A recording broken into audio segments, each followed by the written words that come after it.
Assalamualaikum warahmatullahi wabarakatuh. Alhamdulillah wassalatu wassalamu ala Rasulillah wa ala alihi wa sahbihi wa mawala. Allahumma salli ala Muhammad wa ala ali Muhammad. Allahumma anfa'na bima 'allamtana wa 'allimna ma yanfa'una warzuqna 'uluman tanfa'una wa zidna 'ilma. Jamaah sekalian rahimakumullah, alhamdulillah di pagi hari ini kita bisa bermuajahah untuk bertawasul bil haq, tawasul bil sabr, dan tawasul bil marhamah. Semoga apa yang kita langsungkan di pagi hari ini mendatangkan manfaat dan keberkahan bagi kita semua. Amin ya rabbal alamin. Saya mohon maaf sangat terlambat hari ini ya. Semoga di pertemuan-pertemuan berikutnya kita bisa laksanakan lebih maksimal lagi. Materi yang diamanahkan untuk saya sampaikan adalah tentang tafsir. Pertama yang harus kita fahami sebelum kita mulai ke kajian tafsirnya, kita membahas tentang apa sebenarnya tafsir itu. Insya Allah dalam pertemuan ini kita akan mengacu kepada kitab tafsir Al-Quranil Azim karya Imam Ibnu Katsir rahimahullah. Ini satu karya tafsir yang dipakai di seluruh perguruan tinggi Islam di seluruh dunia ya. Jadi karena kajiannya ringkas dan padat gitu ya. Nanti akan kita ceritakan tentang profil Imam Ibnu Katsir beserta tafsirnya ini. Pertama, karena materi kita tafsir Al-Quran, apa yang dimaksud dengan Al-Quran itu? Apa definisi Al-Quran? Para ulama mendefinisikan Al-Quran itu pertama sebagai kalamullah. Al-Quran adalah kalamullah, firman Allah. Sementara firman Allah ada yang diterima oleh Nabi Ibrahim, Nabi Nuh, Nabi Adam, Nabi Musa, Nabi Isa, Nabi Sulaiman, Nabi Daud, dan nabi-nabi yang lain ya. Jadi kalau hanya firman Allah saja, firman Allah ini diterima oleh seluruh nabi yang pernah diutus oleh Allah Subhanahu wa taala. Jadi butuh ikatan berikutnya, yaitu al-munazzal ala nabiyina Muhammad sallallahu alaihi wasallam. Kalamullah, firman Allah yang diturunkan kepada Nabi Muhammad sallallahu alaihi wasallam. Jadi dari situ berguguranlah firman-firman Allah yang diturunkan kepada nabi-nabi selain Nabi Muhammad SAW. Tapi sampai di sini ternyata firman Allah kepada Nabi Muhammad SAW bukan hanya Al-Quran. Ada bentuk lain namanya hadis qudsi ya. Contohnya firman Allah Subhanahu wa taala, inni haramtu dzulma ala nafsi fala tadzalamu. Sesungguhnya aku haramkan kezaliman itu ke atas diriku, maka janganlah kalian saling menzalimi. Itu firman Allah, tapi nggak ada di dalam Al-Quran. Jadi perlu pengikat yang ketiga, al-muta'abbad bitilawatihi, yang membacanya merupakan bentuk ibadah tersendiri. Jadi dari 3 poin ini semakin spesifik apa yang dimaksud dengan Al-Quran. Al-muta'abbad bitilawatihi, yang membacanya merupakan bentuk ibadah tersendiri. Kalau kita baca Al-Quran, dari setiap huruf yang kita baca kita akan mendapatkan 1 pahala. Kita baru baca alif lam mim, kita sudah dapat 3 pahala. Dan setiap 1 pahala akan dikali 10, akan di 10 lipat gandakan. Jadi baru baca alif lam mim kita dapat 30 pahala. Kalau baca hadis dapat pahala enggak? Kalau kita baca innamal a'malu binniyat, sesungguhnya amalan-amalan itu berdasarkan niat, kata Rasulullah SAW. Kalau kita baca hadis, kita dapat pahala atau tidak? Insya Allah dapat, tapi bentuknya umum, pahala menuntut ilmu. Beda dengan kita baca Al-Quran ya, dari setiap huruf dari ayat-ayat suci Al-Quran punya nilai tersendiri. Huruf bukan kata. apalagi kalimat. Gitu. Nah, tidak ada ungkapan-ungkapan lain yang mempunyai fadilat yang seperti ini.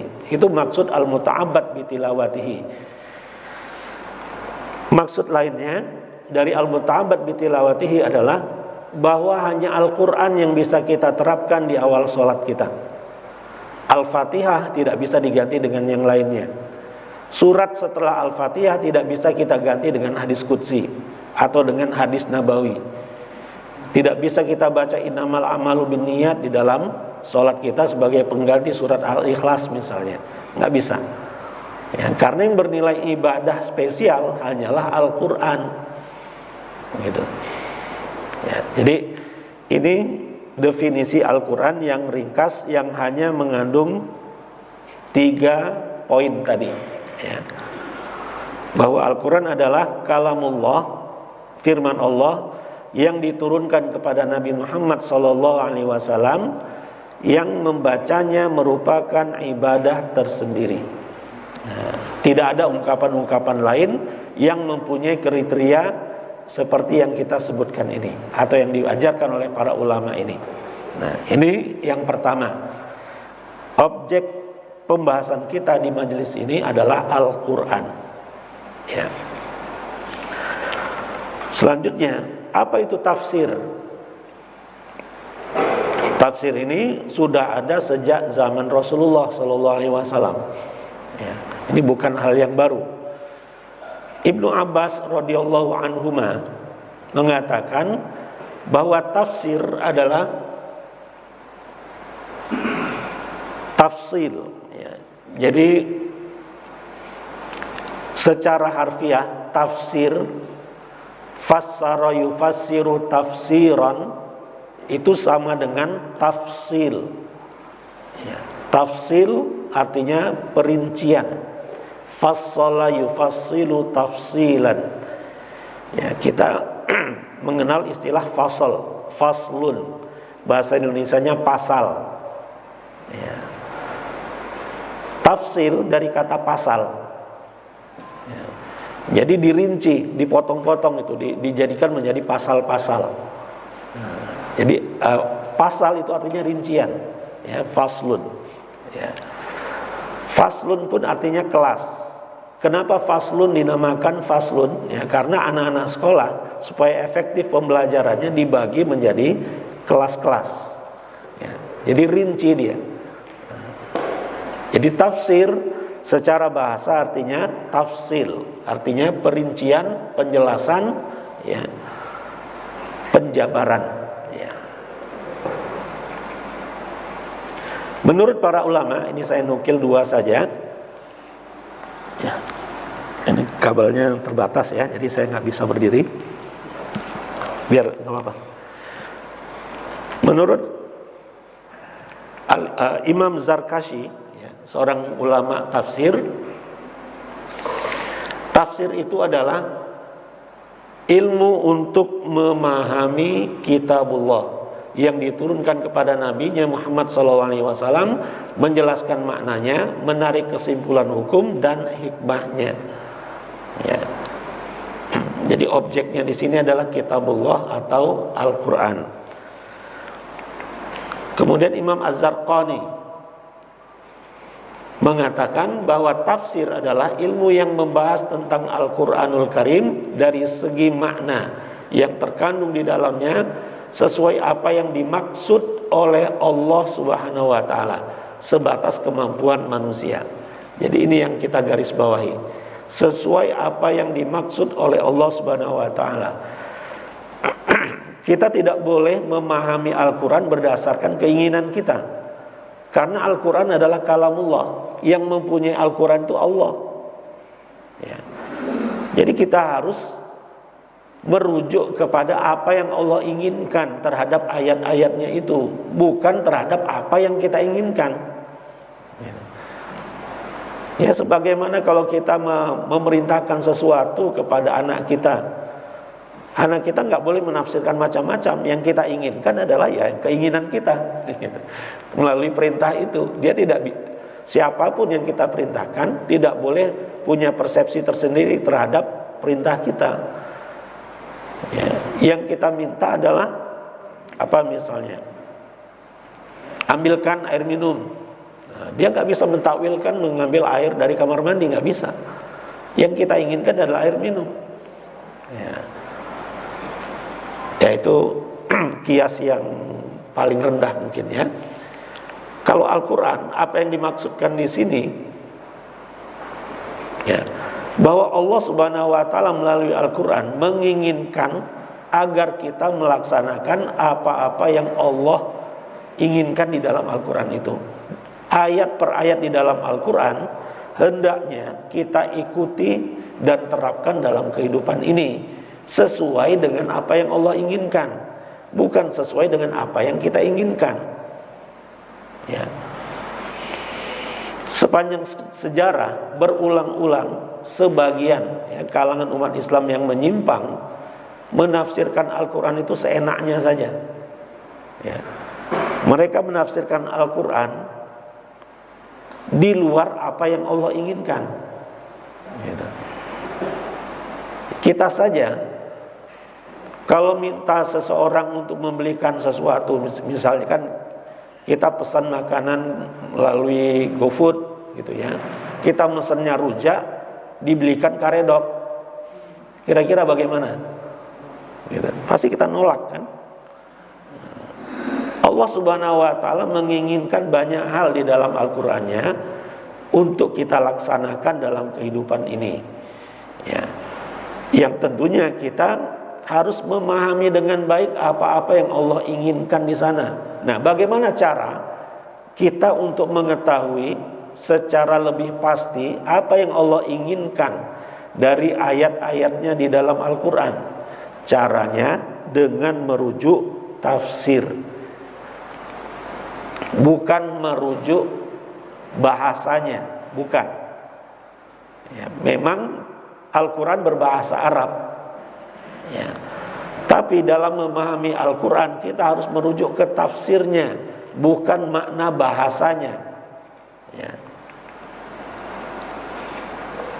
Apa pentingnya kita belajar tafsir? Pertama, untuk mengetahui apa yang Allah Subhanahu Wa Taala inginkan ke atas kita untuk kita amalkan. Ya. Jadi majelis kita yang kita mulai hari ini tujuannya adalah untuk supaya kita benar-benar dapat memahami apa yang Allah inginkan ke atas diri kita sebenarnya melalui ayat-ayatnya di dalam Al-Quran. Ya. Secara rinci, bukan hanya secara bahasa. Bismillahirrahmanirrahim, dengan nama Allah yang Maha Pengasih lagi Maha Penyayang. Apa maksud Allah mengungkapkan ayat pertama surat Al-Fatihah itu? Apa konsekuensinya kepada kita ketika kita membaca surat Al-Fatihah ayat pertama itu? Ya. Apalagi kalau kita membahas surat Al-Fatihah secara keseluruhan, banyak sekali pesan-pesan Allah Subhanahu Wa Taala yang termaktub di dalamnya. Ya. Bahkan ayat kelima dari surat Al-Fatihah adalah intisari dari apa yang Allah inginkan ke atas manusia dan jin juga di dalam kehidupan ini. Ya.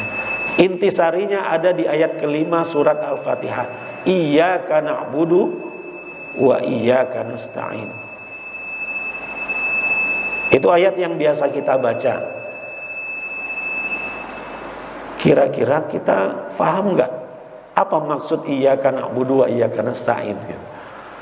Ihdinas siratal mustaqim. Siratal mustaqim apa artinya? Kalau secara harfiah jalan yang lurus. Nah, masalahnya jalan yang lurus itu apa? Konkretnya itu apa? Tunjukilah kami ya Allah, bimbinglah kami ya Allah ke jalan yang lurus. Nah, pertanyaannya jalan yang lurus itu apa? Yang Allah inginkan dari jalan yang lurus itu apa? Sejak SD saya mendapatkan informasi dari guru-guru saya, jazakumullah khairal jaza, bahwa siratal mustaqim itu adalah jalan yang lurus yang ada di akhirat nanti. Itu informasi yang sudah lama saya dapatkan. Ya. Dan tidak pernah setahu saya ada uraian yang lebih rinci dari itu. Tapi setelah belajar tafsir, saya baru tahu ternyata Shiratal Mustaqim itu Al-Quran. Jadi ihdinas Shiratal Mustaqim maksudnya bimbinglah kami ya Allah untuk dapat mengamalkan Al-Quran. Gitu. Jadi penafsiran itu bisa jadi tidak berkaitan dengan lafadz ayatnya. Lafadz ayatnya Shiratal Mustaqim, secara harfiah jalan yang lurus. Nah, maksud jalan yang lurus itu apa? Ternyata yang Allah maksudkan dari jalan yang lurus itu adalah Al-Quran. Apa dalilnya? Apa buktinya? Setelah ayat ihdinas Shiratal Mustaqim, ya, 2 ayat setelahnya ihdinas Shiratal Mustaqim artinya tunjukilah kami ya Allah jalan yang lurus. Setelah 2 ayat Allah jawab dzalikal kitab la raiba fihi hudan lil muttaqin. Kitab ini Al-Quran tiada keraguan di dalamnya sebagai petunjuk bagi orang-orang yang bertakwa. Itu jawaban dari Allah dari permohonan kita ihdinas Shiratal Mustaqim itu. Jadi kesimpulannya as-Shiratal Mustaqim adalah Al-Quran. Ya. Jadi ya alhamdulillah ala kulli hal ya.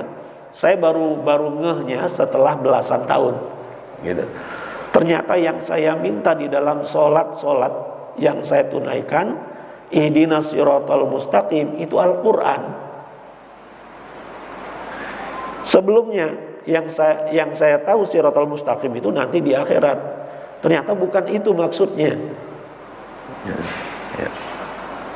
Jadi untuk memahami keinginan-keinginan Allah terhadap diri kita harus merujuk kepada tafsir. Ya, bukan terjemahan. Terjemahan itu tafsir sebenarnya. Tapi tafsir yang sangat ringkas. Ya. Kita harus merujuk ke uraian yang lebih rinci.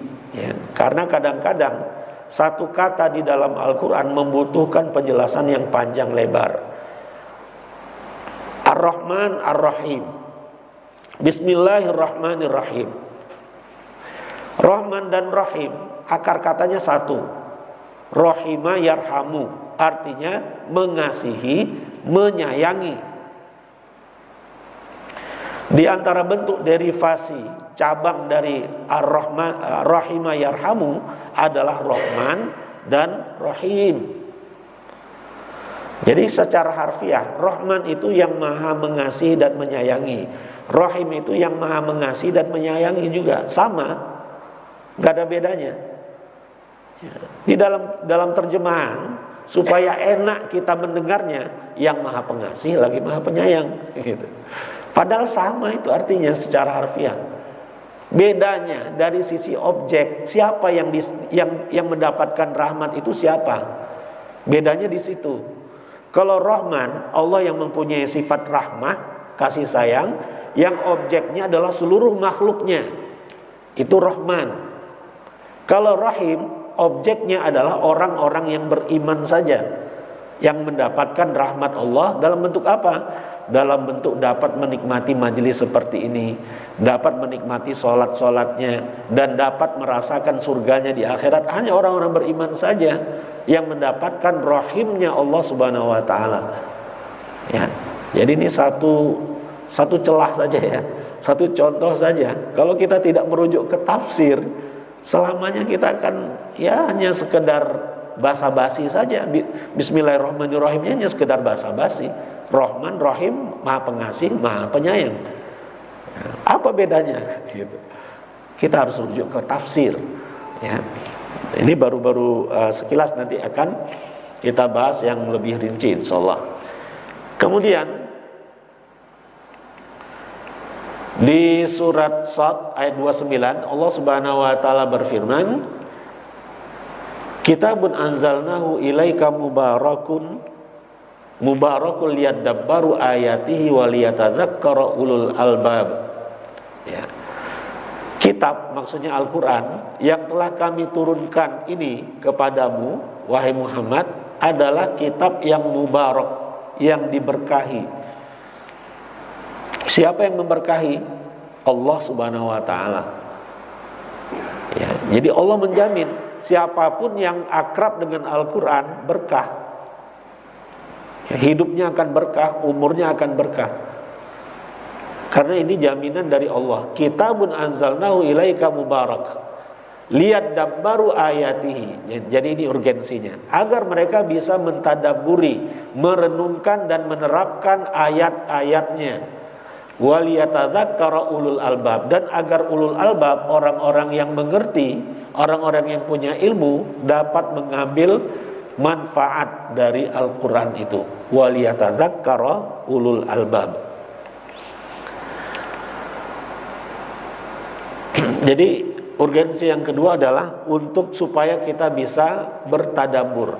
Nah, tadabur itu ada ilmunya, ada caranya, ada teknisnya. Di antara prosesnya kita harus memahami ayat yang akan kita renungkan melalui tafsirnya. Kalau kita sudah mengerti tafsirnya, baru kita bisa tadabur. Karena tadabur, mohon maaf, dari kata dubur. Dubur artinya belakang. Karena Rasulullah SAW yukthiru doa dubura kulli sholah.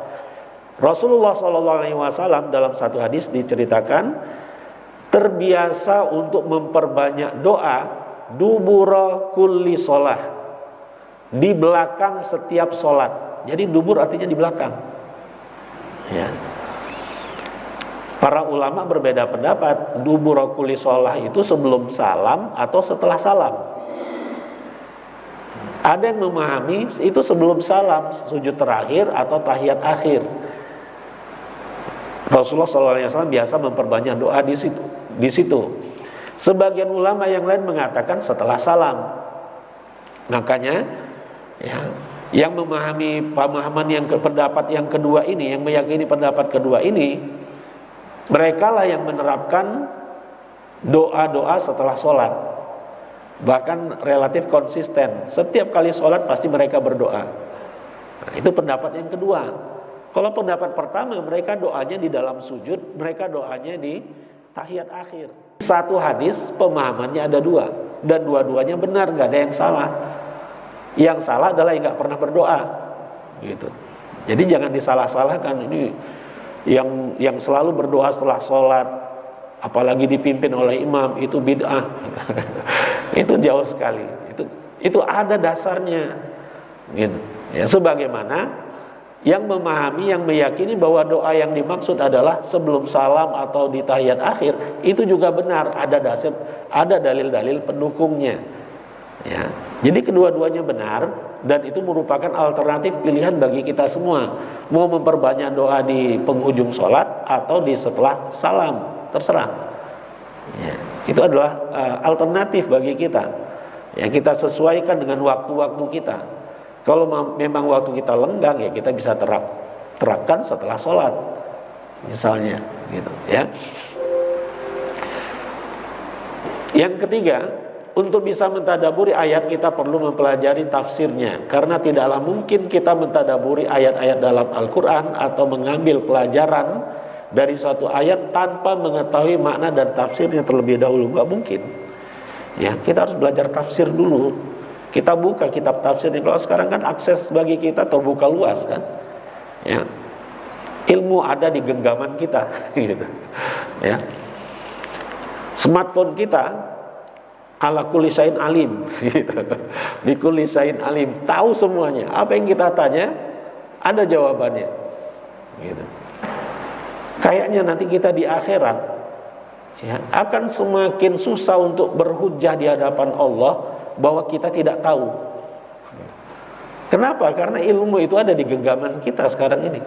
Ya, kita mau nanya apa, tinggal tanya ke Syekh Google, akan muncul jawabannya. Ya, walaupun kita harus verifikasi dulu jawabannya kan. Ya, mana yang sesuai, karena tidak sedikit ya informasi-informasi yang keliru itu kita dapatkan melalui situs-situs yang ada di internet.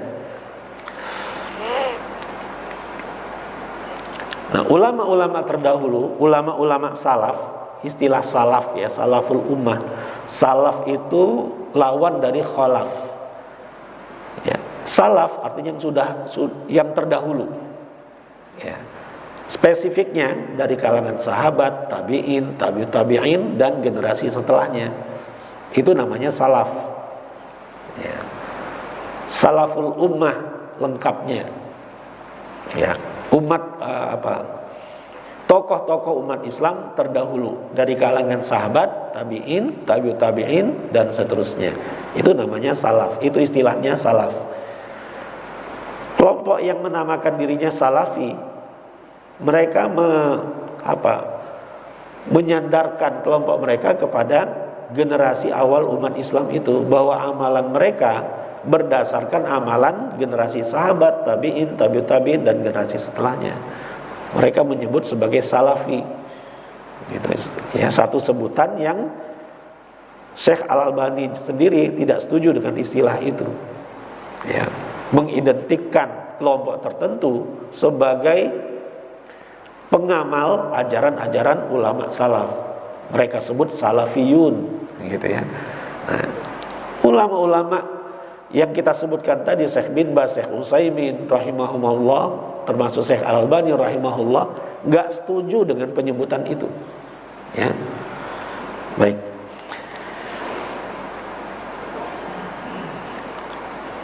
Para sahabat terdahulu tidaklah mereka menghafal dan mempelajari Al-Quran kecuali mereka mengetahui tafsirnya dan mengamalkannya. Ya, jadi teknis para sahabat ketika akan mempelajari Al-Quran, Al-Quran diturunkan kepada Rasulullah SAW secara bertahap selama 23 tahun. Ya, jadi yang 114 surat itu, 6.236 ayat itu tidak sekaligus diturunkan, dicicil oleh Allah sedikit demi sedikit selama 23 tahun. Nah, para sahabat radhiyallahu anhum ketika mempelajari Al-Quran, mereka cicil 10 ayat 10 ayat. 10 ayat mereka tanyakan atau pelajari dari Rasulullah SAW, mereka fahami maknanya, mereka renungkan, kemudian mereka amalkan. Besok minta 10 lagi. Jadi ngelotoknya. Ya, ketika satu ayat kita hafal, kemudian kita amalkan, pasti melotok. Ya. Tapi kalau ayat itu hanya kita hafalkan saja, kita nggak mengerti apa artinya, ya kadang-kala itu lewat gitu. Saat itu hafal, besok udah lupa lagi. Ya, karena kita nggak ngerti maksud ayatnya apa. Ya, hanya sekedar menghafalnya, walaupun ada juga yang hafal 30 juz, tapi dia tidak mengerti apa yang dia hafal. Dan itu juga bagus, positif. Gitu. Ya, walaupun idealnya hendaknya mengerti apa yang dihafal. Jadi ini contoh dari kalangan sahabat. Mereka mengerti. Di sini, kalau kita rujuk ayat lengkapnya itu konteksnya, ya, ketika umat Islam ya, memerangi orang-orang kafir, ya, masuk ke lingkungan Masjidil Haram, padahal sejak zaman jahiliyah itu sakral. Tanah haram itu tidak boleh dilakukan peperangan di situ. Nah, itulah yang dikritisi oleh orang-orang kafir Quraisy kepada Rasulullah SAW dan para sahabatnya. Ya, ini nggak menghormati kesakralan tempat haram, tanah suci dan bulan-bulan suci. Allah Subhanahu Wa Taala menjawab, wal fitnatu asyaddu minal qatl. Ya. Fitnah itu lebih kejam, lebih parah daripada peperangan. Qatl itu maksudnya peperangan. Dan yang dimaksud dengan fitnah adalah perbuatan syirik kepada Allah. Itu maksud fitnah di dalam ayat ini, bukan kata fitnah yang kita fahami. Ini satu contoh saja ya, dari banyak sekali contoh-contoh kesalahkaprahan dalam memahami ayat-ayat Al-Quran. Seringkali ayat-ayat Al-Quran itu difahami secara letterlek ya, menurut bahasa yang biasa kita pakai. Padahal Al-Quran bahasanya bahasa Arab, bukan bahasa Indonesia. Ya, kata fitnah mempunyai belasan bahkan puluhan arti. Salah satu artinya memang fitnah itu ya ini ya, pernyataan tanpa berdasarkan kebenaran. Ya, itu fitnah. Dan arti fitnah lainnya adalah kekacauan. Ya, sebagaimana yang kita alami sekarang ini, ya, semakin samar mana yang benar mana yang salah, itu zaman fitnah namanya. Jadi kata fitnah itu maksudnya bukan fitnah yang kita fahami gitu. Ya. Fitnah pun berarti ujian. Fitnatul qabri itu artinya ujian di alam kubur, ketika malaikat munkar dan nakir bertanya kepada ahli kubur, man rabbuka, ma kitabuka, man rasuluka. Pertanyaan-pertanyaan itu istilahnya fitnah gitu, ya. Jadi ini sedikit saja contoh, ya. Menafsirkan Al-Quran dengan pendapat sendiri tanpa ilmu adalah perbuatan yang tercela. Rasulullah SAW bersabda, man qala fi kitabillahi azza wa jalla bi ra'yihi fa asaba faqad akhta. Barang siapa yang berkata tentang firman Allah azza wa jalla dengan opininya sendiri, lalu kebetulan ia benar, maka ia tetap salah. Walaupun benar, ya. Jadi yang Allah inginkan kita belajar dulu, ya, bukan mereka-reka. Walaupun benar itu salah, kata Rasulullah Sallallahu Alaihi Wasallam.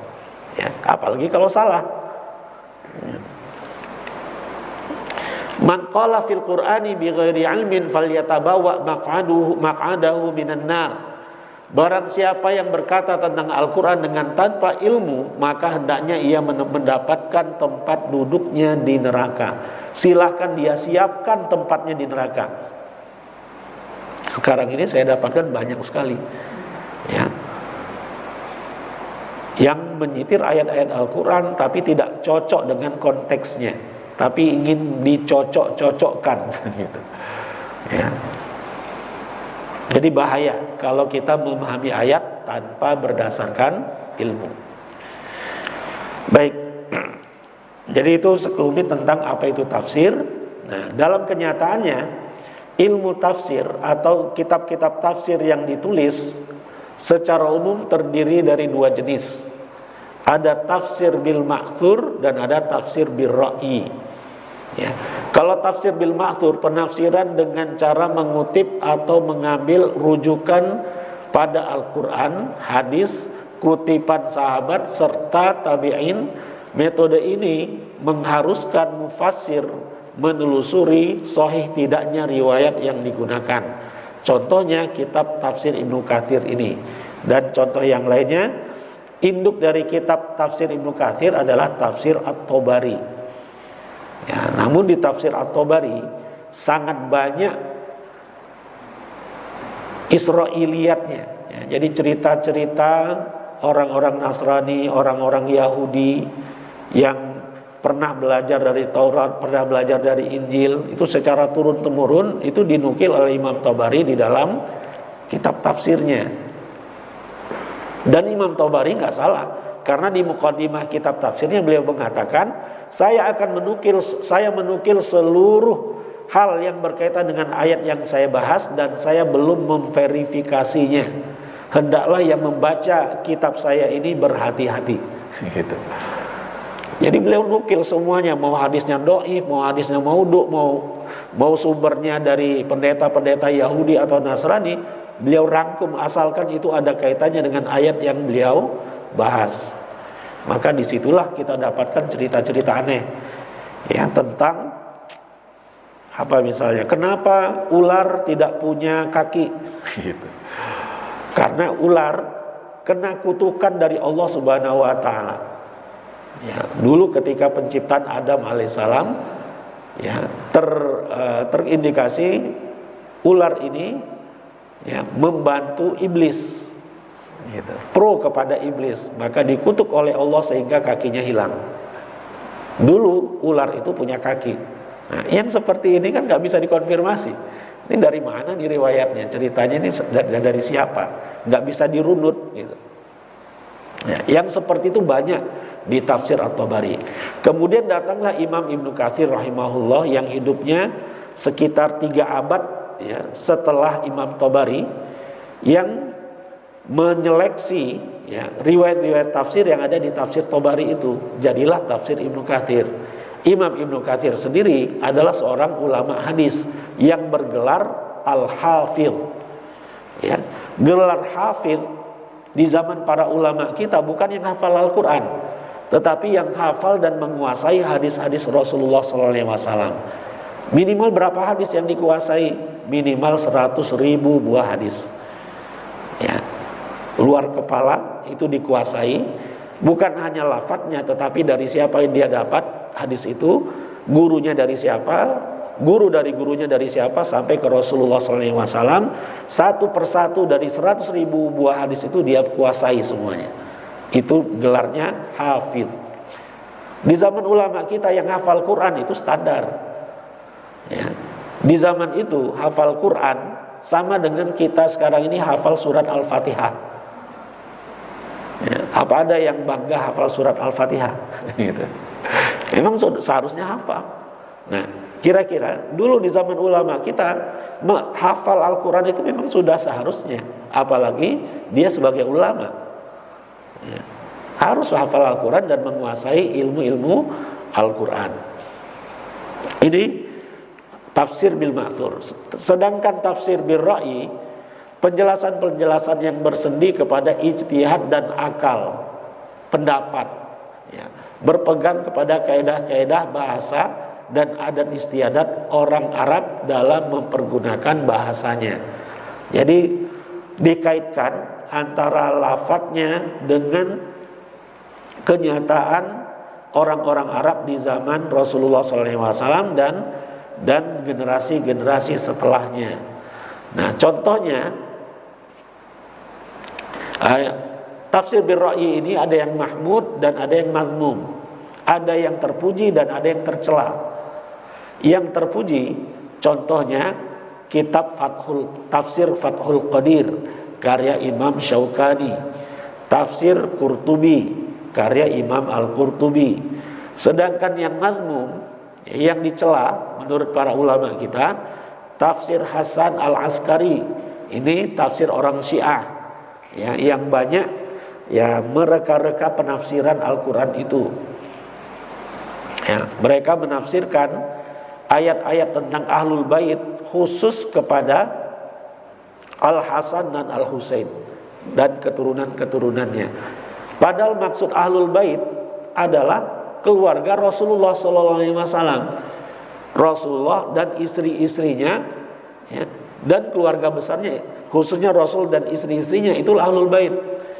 Padahal orang-orang Syiah tidak memasukkan Aisyah radhiyallahu anha ke himpunan Ahlul Bait. Mereka sangat membenci Aisyah radhiyallahu anha. Jadi menafsirkan Al-Qur'annya itu sesuai dengan mazhabnya dan dicocok-cocokkan gitu. Ya, itu mazmum ya. Kemudian Tanzihul Quran Anil Mata'in karya Abu Hasan Abdul Jabbar dari aliran Mu'tazilah. Jadi cenderung menafsirkan Al-Quran berdasarkan logika. Nah, ini tafsir bil ra'yi al-mazmum. Contoh lain dari tafsir bil ra'yi yang terpuji adalah tafsir Al-Azhar. Itu tafsir bil ra'yi tapi terpuji ya, karena mengikuti kaidah-kaidah tafsir ya. Tafsir fi dhilalil Quran ya, itu masuk kategori tafsir bil ra'yi al-mahmud. Terakhir, tentang penulis kitab tafsir yang kita bahas ini, namanya Ismail bin Umar bin Katsir Al-Qurashi Ad-Dimashqi, Imaduddin Abul Fida Al-Hafidh Al-Muhaddits Asy-Syafi'i. Jadi seperti inilah para ulama menyebut tokoh-tokoh ulama itu dengan nama dan gelarnya. Nama beliau Ismail ya, tapi lebih dikenal dengan nama Ibnu Katsir ya, karena leluhurnya, kakeknya namanya Katsir ya, ayahnya namanya Umar ya. Jadi Ibnu Katsir itu sebenarnya Katsir itu nama kakeknya, bukan nama dia, bukan nama ayahnya. Nah, yang seperti itu biasa, pemakaian yang seperti itu dalam tradisi orang-orang Arab dan dalam tradisi para ulama kita. Ya. Namanya sendiri kurang populer. Namanya Ismail.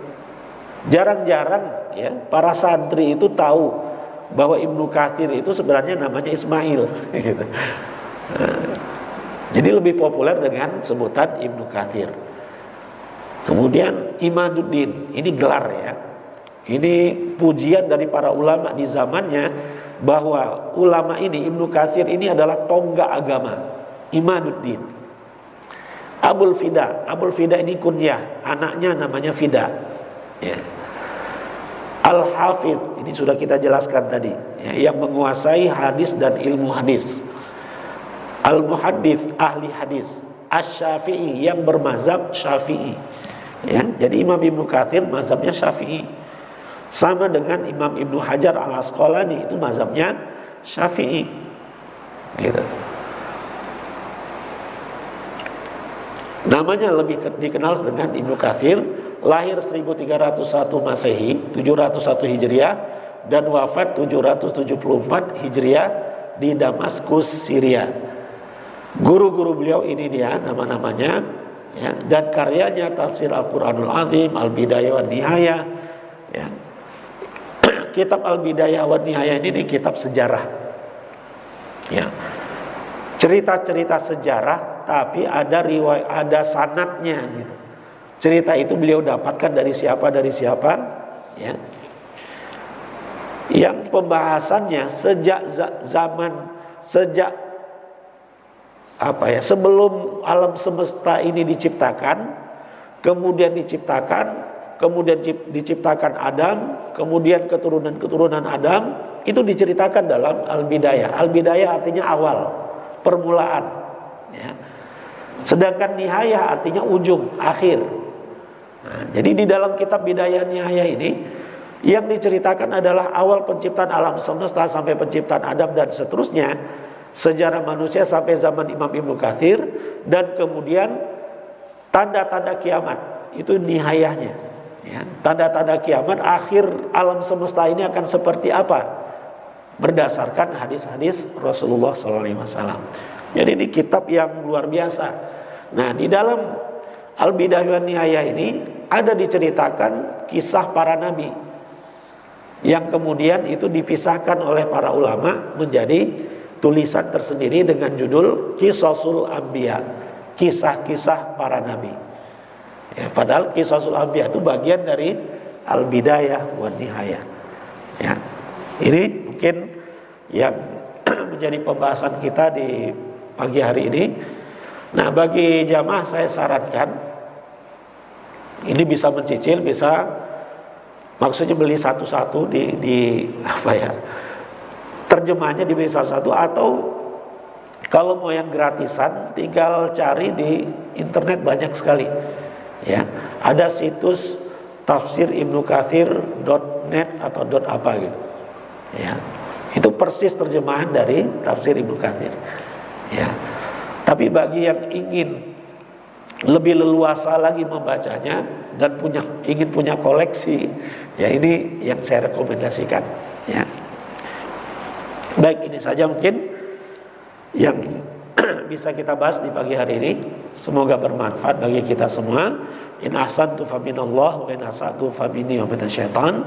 Wabillahi hidayah wat taufiq wal afu minkum. Wassalamualaikum warahmatullahi wabarakatuh.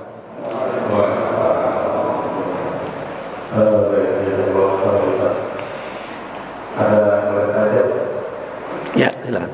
Baik, Bapak Ibu, yang ditanyakan karena ini kan masih opening ya, masih awal kita belum bahas ke kasus-kasus, jadi masih buat yang Bapak Ibu yang ditanyakan sekarang. Assalamualaikum ya. Assalamualaikum warahmatullahi wabarakatuh.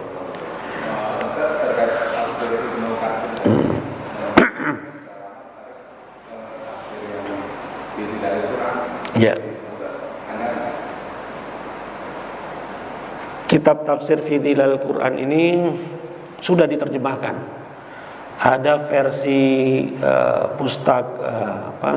Gema Insani Press. Iya, yang Said Qutb sudah lama diterjemahkan, tapi hasil terjemahannya ada dua versi. Versi percetakan Gema Insani Press dengan Robbani, ya, Robbani Press. Yang saya rekomendasikan Robbani Press, ya, karena itu lebih menjiwai, ya, dibanding dengan yang Gema Insani Press itu. Ya, itu sudah lama terjemahkan dan sebagian terjemahannya sudah beredar di internet bentuk PDF-nya.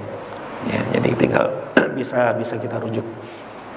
Nah, sedikit kalau tentang fi zilal Quran ini, Said Qutb rahimahullah menulis kitab tafsirnya itu di dalam penjara.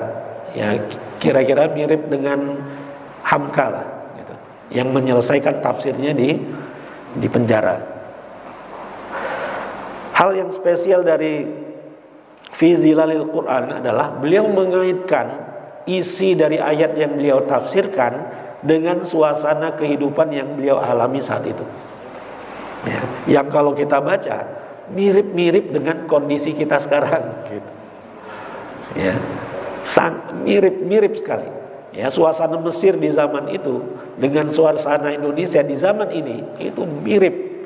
Jadi kalau kita bisa membaca dengan tenang, ya, dengan khusyuk, gitu, dengan konsentrasi tafsir Ibnu Katsir, tafsir fi zilal Quran itu, seolah-olah kita sedang diceritakan tentang kondisi yang kita alami. Ya, walaupun ya, menurut pengalaman saya pribadi,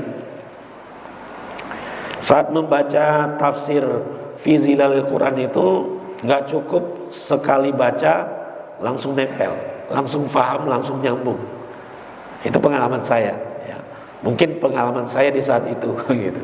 Ya, ketika pertama kali membaca fi zilalil Quran, ya, itu. Jadi sangat direkomendasikan juga tafsir fi zilalil Quran sebagai representasi dari tafsir bil ra'yinya.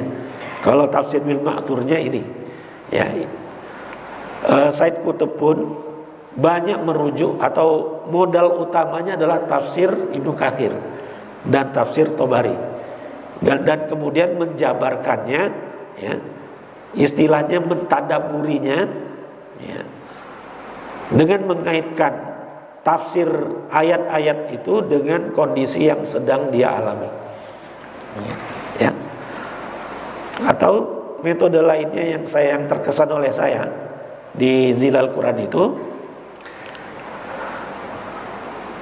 Said Qutb melihat atau memotret kondisi ketika surat yang sedang beliau bahas itu diturunkan. Itu kondisinya seperti apa? Ya. Misalnya surat Al-Anfal, kondisinya perang Badar. Nah, jadi ya ibarat bangunan masjid ini, kalau kita berada di dalam masjid ini kan kita nggak tahu kubahnya di luar itu bentuknya seperti apa, posisi masjid ini di mana kita nggak tahu. Tapi kalau kita pakai drone, nah, akan kelihatan masjid ini posisinya di mana. Nah, kira-kira seperti itulah analoginya. Ya, bahwa Said Qutb dia memotret dari jauh. Ya. Surat Al-Fatihah misalnya beliau potret dari jauh. Posisi surat Al-Fatihah itu di mana gitu. Ya, di antara ayat-ayat yang ada atau surat-surat di dalam Al-Qur'an, posisi surat Al-Fatihah itu ada di mana? Dan isi dari surat Al-Fatihah itu adanya di mana? Jadi sangat menarik dan akan membawa wawasan kita, ya, ketika kita baca fi zilalil Quran itu, ya. Wallahu a'lam. Baik, Bapak Ibu.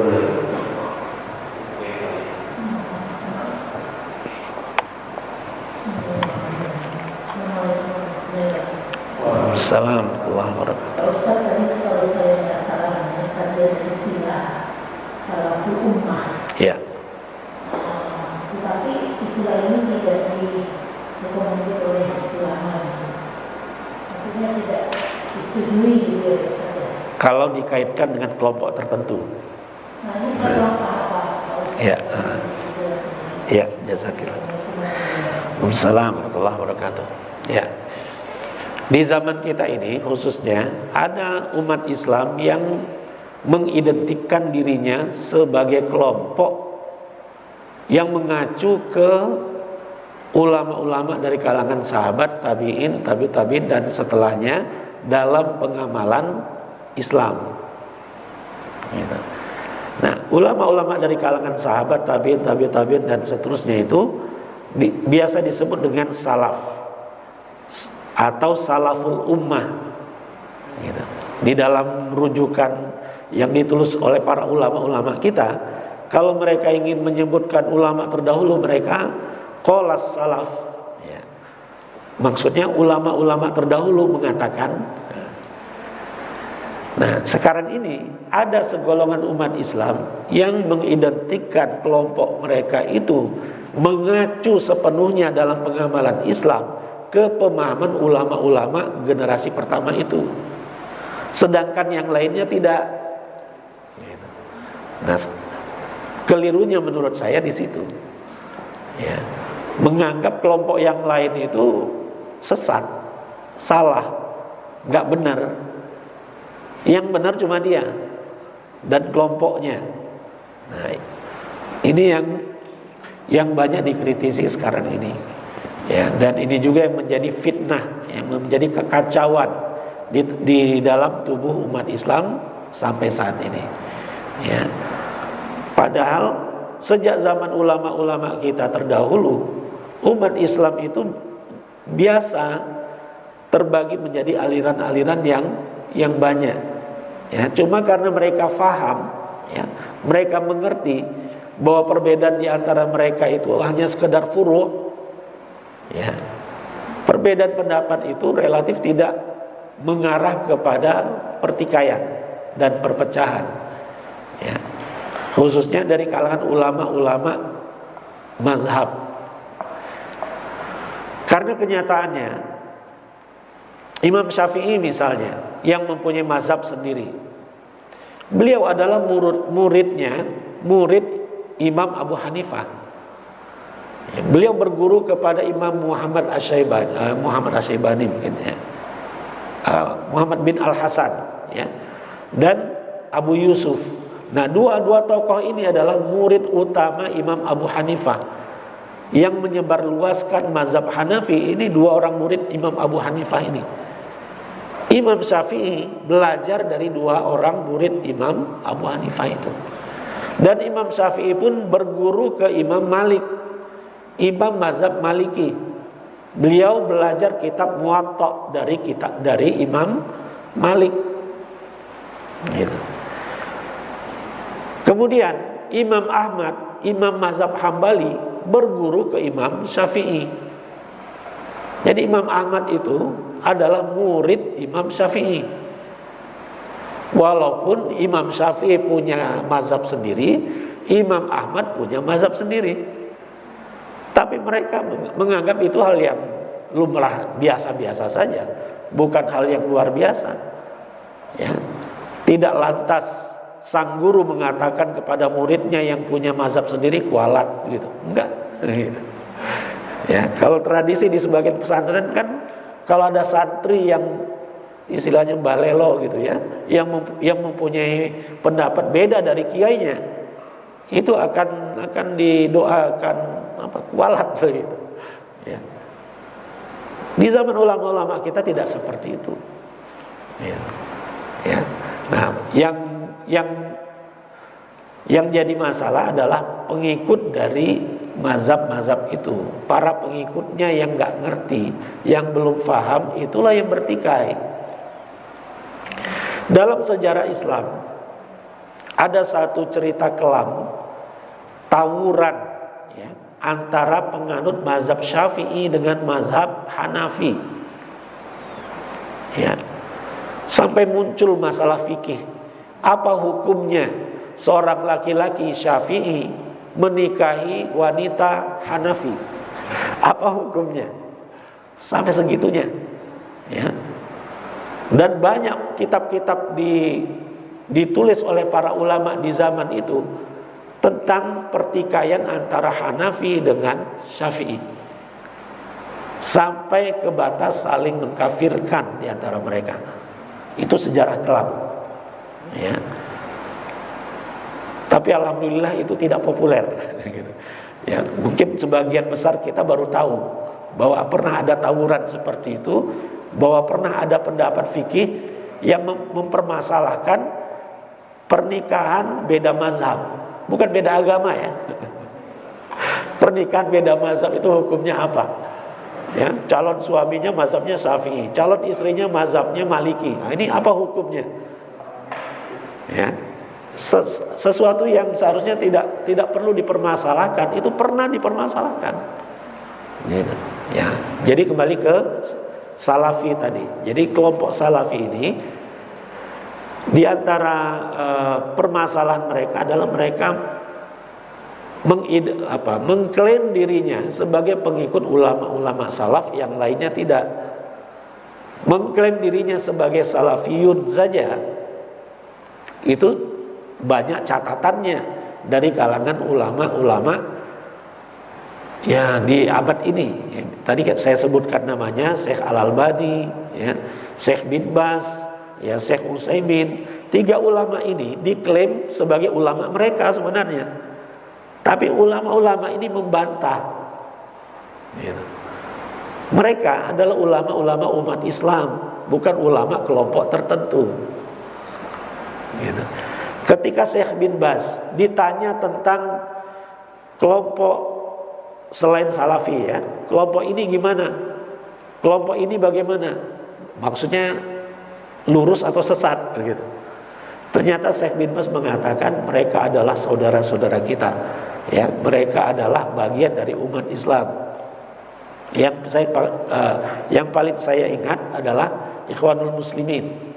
Ini di Saudi Arabia. Syekh bin Baz ulama Saudi, ya, mufti di Saudi Arabia.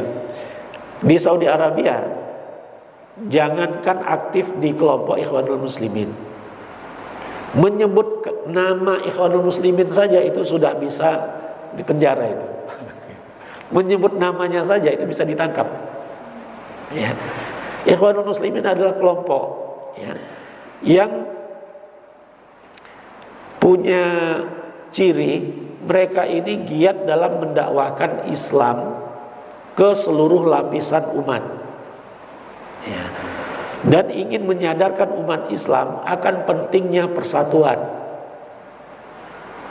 Ingin menyadarkan umat Islam seluruh dunia bahwa penting bagi kita untuk menyelamatkan negara-negara Islam dari penjajahan.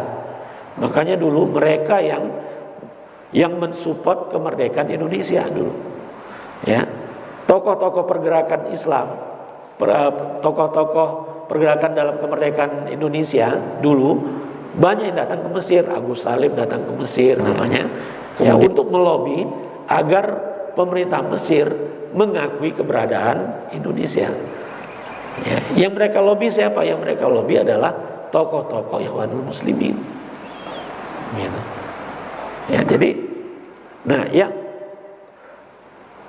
tentang kelompok ini pernah ditanyakan ke ulama Saudi Arabia, bagaimana tentang Ikhwanul Muslimin itu? Jawaban Syekh bin Baz dan juga Syekh Utsaimin rahimahumullah, keduanya atau Ikhwanul Muslimin ini adalah bagian dari umat Islam. Ya, mereka berjuang untuk Islam. Ya, artinya fatwa ulama-ulama ini tidak mendiskreditkan kelompok yang sangat didiskreditkan oleh kelompok Salafi. Ya, jadi menurut Salafi, Ikhwanul Muslimin ini sesat. Ya, kelompok sesat. Nah, Hamas di Palestina warnanya adalah warna Ikhwanul Muslimin. Pernah dalam satu pengajian Salafi di Indonesia ada pertanyaan yang ditujukan ke penceramahnya Dr. Firanda, tentang apa hukumnya kita menyumbang untuk Gaza. Di Gaza yang berperan adalah Hamas. Apa hukumnya kita menyumbang dana bantuan yang kita salurkan ke Hamas, ke Gaza. Apa hukumnya? Sampai muncul pertanyaan yang seperti itu.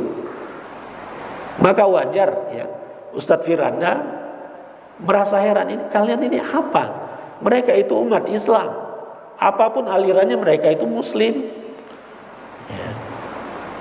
Jadi inilah yang harus kita terus tata ya. Satu tantangan bagi kita juga semua ya, yang di antara kita, di antara umat Islam, ada yang lebih dekat dengan orang kafir daripada dengan orang Islam sendiri gitu.